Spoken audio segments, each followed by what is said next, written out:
On November 2nd, 1917, Britain's Foreign Secretary, Arthur Balfour, wrote a letter that would set off a conflict still being fought more than 100 years later. His Majesty's government view with favour the establishment in Palestine of a national home for the Jewish people and will use their best endeavours to facilitate the achievement of this object.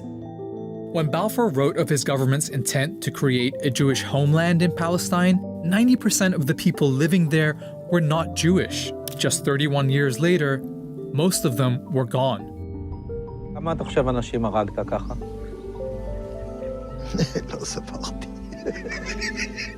אני לא יכול לדעת בחיי. היה לי מקלע עם 250 כדורים.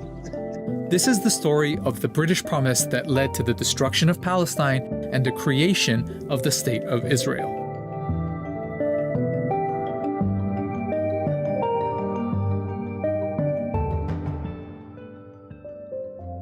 Let's start with the obvious question. Why were the British making promises about other people's countries? The short answer? Empire is one hell of a drug. This was World War I, and the British were making lots of promises. In addition to promising a Jewish homeland in Palestine, they promised Arab leaders independence if they rose up against Britain's enemy, the Ottoman Empire. The Arabs did. Hollywood even made a movie about it. Arabia's for the Arabs now. That's what I've told them anyway. That's what they think. That's why they're fighting. Oh, surely.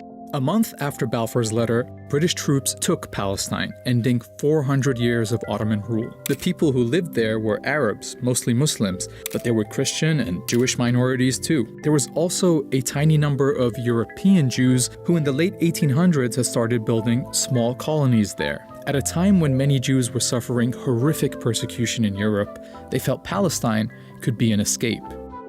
The idea of building up a Jewish presence in Palestine became known as Zionism, but it stayed a fringe movement among European Jews.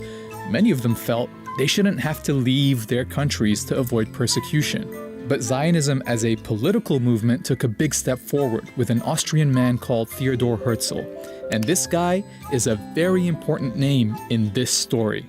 In 1896, he published Der Judenstaat, or in English, the Jewish State. In it, he said the only way for Jews to avoid Europe's anti-Semitism was not just to leave, but to have their own country. And Herzl didn't just write. The next year, he organized a conference in Basel, Switzerland, the first Zionist Congress. The attendees agreed on a program which sought, among other things, to establish a Jewish homeland in Palestine and promote Jewish settlement in Palestine. From here on out, the Zionist movement became very active, setting up funds to promote Jewish immigration to Palestine, companies to buy land there, and recruiting representatives to advocate for their cause with different governments. A few days after the conference, Herzl wrote this in his diary. At Basel, I founded the Jewish state. In 5 years perhaps, and certainly in 50 years, everyone will perceive it. He was only off by 1 year. Okay, so that is a lot of history, but it's important because the Zionist movement is a critical part of the story going forward, especially after it found a friend in the British government, where a lot of high-ranking officials supported Zionism, sometimes for unexpected reasons. Prime Minister Lloyd George, for example, was a Christian zealot who believed gathering the Jewish people in Palestine would bring Jesus Christ back to earth. Others, like Balfour, believed that getting the Jewish people out of Europe and into their own country would be a good thing. Herzl was pretty visionary when he wrote that the anti-Semitic nations will become our allies. Meanwhile, the Zionists assured Britain that their future country would be a reliable ally. So that's the backstory of how European anti-Semitism, Zionism, and British imperialism all led to the Balfour Declaration, this British promise to build a homeland for Jews in Palestine. Now we're going to look at how Britain did that. World War I had been a conflict between rival empires, and the winners set up the League of Nations to distribute the losing side's territories between them. They called it the Mandate System, putting territories once controlled by the Ottoman and German empires under the, quote, tutelage of advanced nations until they became independent. Britain was given the mandate over Palestine, but the Palestinian people were never asked what they wanted or what independence would look like to them. Listen to what Balfour wrote to one of his colleagues. For in Palestine we do not propose even to go through the form of consulting the wishes of the present inhabitants of the country. Instead, it was the Zionists who were consulted about what their vision for Palestine was, and so the mandate ended up incorporating not just the Balfour Declaration, but several clauses requiring Britain to ensure the establishment of a Jewish home in Palestine. British rule was very accommodating to the Zionist project. The Jewish community in Palestine grew with big waves of immigration. They had their own schools and factories and even their own militia, the Haganah, and they were led by the Polish-born David Ben-Gurion, the leader of their representative body, the Jewish Agency. To the Palestinians, it was clear that Britain wasn't delivering them independence. It was delivering their country to other people. In 1936, they went on strike. British forces tried to break the strike with arrests, torture, mass punishment, and executions. Leaders were exiled, weapons confiscated, and houses blown up. Palestinian fighters attacked British and Jewish targets, while British and Haganah forces would carry out joint raids on Palestinian villages. Something had to change. The British government sent a commission called the Peel Commission to figure it out, but their proposed solution was typical. Just draw another British line on the map, divide the country, give this part to the Jews and this part to the Palestinians, and make that part of Transjordan next door. Oh, and because the Palestinians were a majority in the country, 250,000 of them would have to be removed by force to make the Jewish state viable. Remember, these were the proposals that were meant to calm things down. Spoiler, they didn't.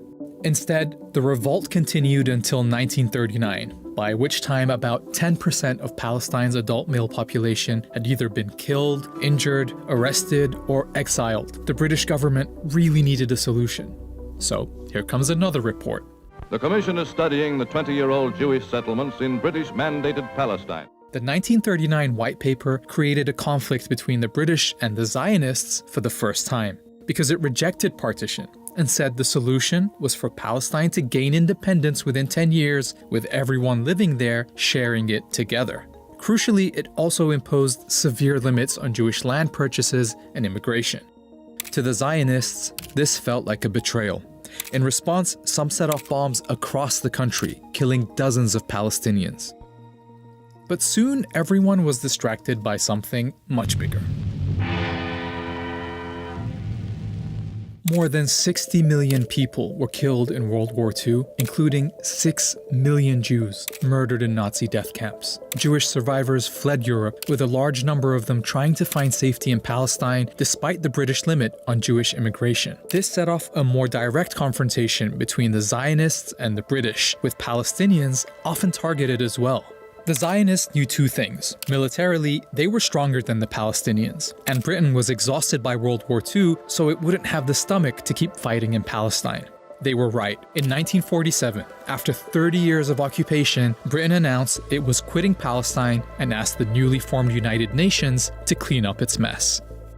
Alright, 1947 and 1948 are the most pivotal years in this story, so let's take a look at how things are lining up. During British rule, Jews had gone from 10% to 30% of the population, and owned about 6% of the land.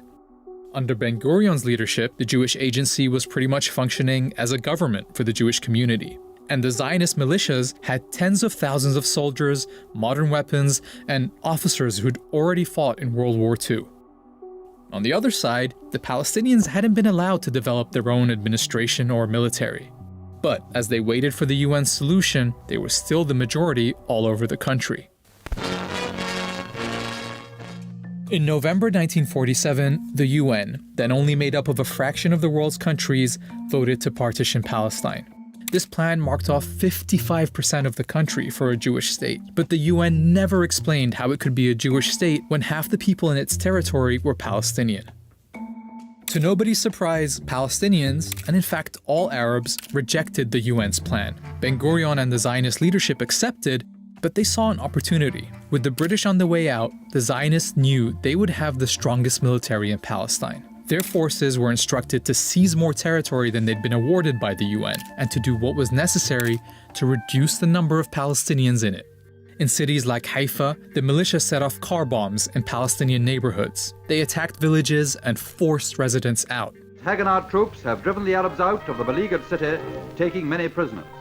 After inspecting parts of western Jerusalem that had been emptied of Palestinians, Ben-Gurion said, "In many Arab neighborhoods in the West, you do not see even one Arab. If we persist, it is quite possible that in the next 6 or 8 months there will be considerable changes in the country, and to our advantage."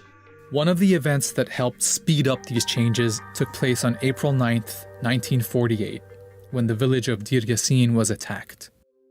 A British government report to the United Nations describes the scene.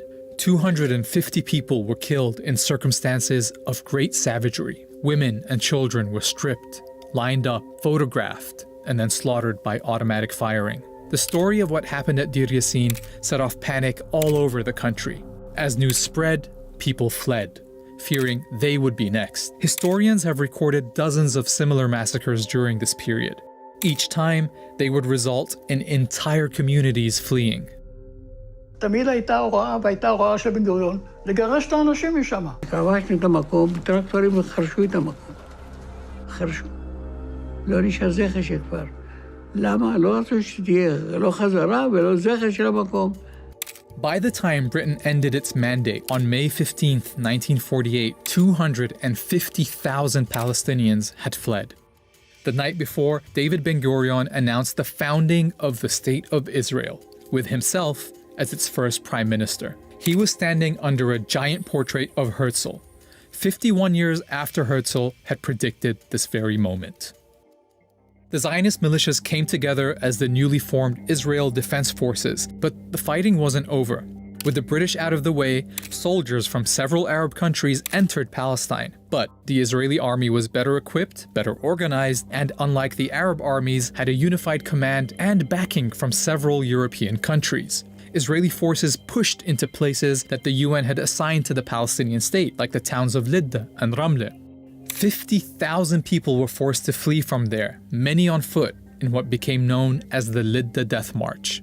After being emptied, the towns were given Hebrew names, Lod and Ramla. Like in many other emptied towns, the buildings and homes were taken over by the new Israeli state and given to Jews. By the time the UN secured an armistice, 3/4 of the Palestinian people had become refugees. In Arabic, they call this the Nakba, literally the catastrophe. The new state of Israel made up 78% of what had been Palestine. The remaining parts were annexed by Jordan or taken over by Egypt. A year later, the UN passed a resolution calling for all Palestinian refugees to be allowed to return home. They never have been. Palestine had been erased. In the decades since, attempts to resolve this conflict have again tried to partition the land. With each successive attempt, the territory offered to Palestinians in their historic homeland shrinks even more. Ironically, Israel is still struggling to maintain the population advantage it gained in 1948 when it forced all those people out, because in 1967, it occupied the West Bank and Gaza, bringing all the Palestinians living there under its rule. And so today, the population of Jews and non-Jews in this land is roughly equal. But those living under occupation have no rights, no citizenship, and no prospect of independence. The Nakba-era tactics of settlement, home demolitions, and expulsion are still used against them. Nakba, Nakba, no! We want Nakba, Nakba, no! Israel has taken the land but wants nothing to do with the millions under its rule. International, Israeli, and Palestinian human rights groups say this system is a form of apartheid. To see if that's an accurate description of Israel more than 100 years after Balfour's Promise, watch this video here.